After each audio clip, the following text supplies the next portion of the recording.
দুনিয়াতে কেউ আপন হয় না। যে বউ আপন 2 ঘন্টা আপন থাকেতে 4 ঘন্টা ঝগড়া করে, আসে না নেই? যে ছেলে আপন সে 2 ঘন্টা কথা শুনে তো 4 ঘন্টা কথা শুনে না, ঠিক না বেঠিক? যে ভাই আপন সে ভাই 2 ঘন্টা আপন আর 2 ঘন্টা পর।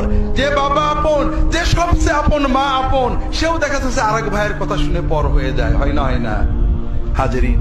দুনিয়াতে কেউ 16 আনা আপন হয় না। আমাদের এই জীবনটা পরকে আপন করার, মানুষকে খুশি করার জন্য একটা সংগ্রাম। ছোটবেলায় বাবা মাকে খুশি করার চেষ্টা করেছি, পারিনি, কত মারছে, ঠিক না বেঠিক?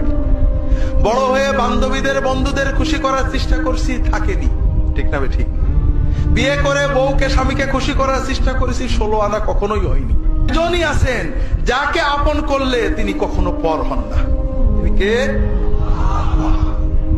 আল্লাহকে আপন করতে পারলে সব সময় আল্লাহকে সাথে পাবেন। যদি আল্লাহকে আপন করে নিতে পারেন, আপনার বিপদে আপদে কষ্টে দুঃখে সব সময় মনে হবে আল্লাহ আপনার সাথেই রয়েছে।